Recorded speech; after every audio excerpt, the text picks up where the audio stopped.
Um, Henry, you mentioned the way the pandemic has sort of turned life on its head and turned politics on its head. What has that experience been like for you as someone who's going through college while all of this is going on? Well, I actually dropped out of college. No, for a year at a time. I have returned now, but I took a year off because I was so bad at online school, and I couldn't handle it. And the main experience for me has been, I saw this with millennials, and I know you guys must know this. Growing up with the shadow of 9/11 and the 2008 financial crisis, that shaped that entire generation. Oh, yeah. For us, it's doubly so because 9/11 was one day and then, the years that followed.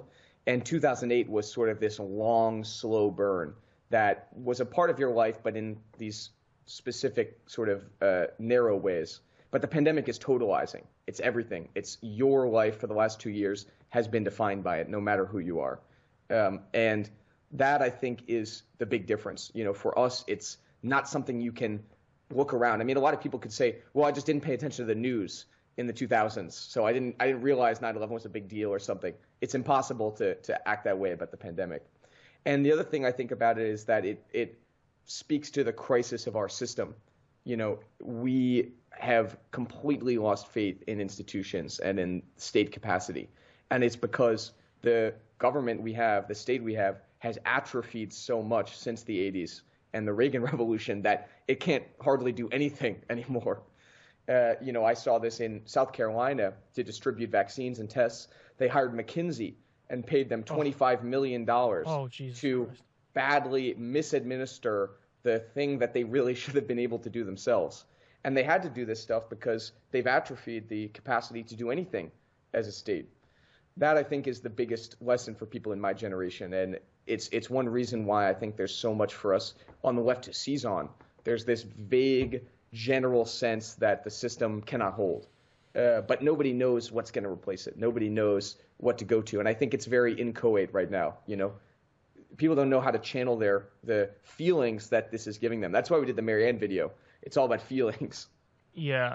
To your point, there's no cohesive response on the left because on some of the biggest points, there's still a lot of debate on the left, whether it's lockdowns versus don't lock down, whether it's vaccine mandate versus no vaccine mandate versus vaccine or test. There's on that stuff, the left isn't won on it, so it's hard to win any battles if you don't even know what side of the particular not all the left is even on board with the vaccine, period. Well, exactly. That's my point. And so it's but you would think that if everybody was being logical about it, you would think that we could at least agree, for example, on the fact that Joe Biden should have invoked the Defense Production Act and then, massively ramped up the testing and lifted the patent protections. Lifted the patent protections for the vaccine. That's any of this stuff. The anti-vax people won't agree with that, but most people are going to agree with that, obviously. Well, yeah, and I would say on that one too, that kind of gets to the core of what the Biden administration really is to me, which is people who care a lot about their image and what's said about them, but care very little about the substance. Because, right. For example,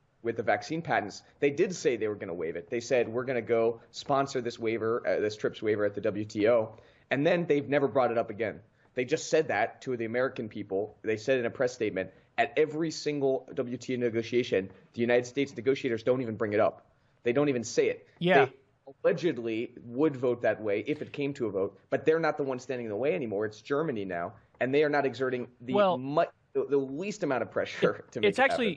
And it's actually not just Germany, because if you read the specifics of what the Biden administration was saying, they said we support a waiver for vaccine patents. They didn't support the TRIPS waiver, which was proposed by India and South Africa. Right, and they haven't drafted their own. And they were we'll negotiate it, but then they didn't come up with any proposal, and they're not responding to other people's proposals. So to your point, it's all optics. And the fact that they can't even get their stuff together enough to do the Defense Production Act to increase the production of monoclonal antibodies. Yeah. They can't even do that, and that's something that everybody should agree on. It's the same thing with Afghanistan, where it was all about this is a new era for America, we're ending the war, and now they're prosecuting the war by other means. They're prosecuting it through economic means, and they're going to kill more people That's right. through those means than the 40-year war, going back to the Soviets, the 40-year war in Afghanistan, because in Afghanistan, that's how they experience it.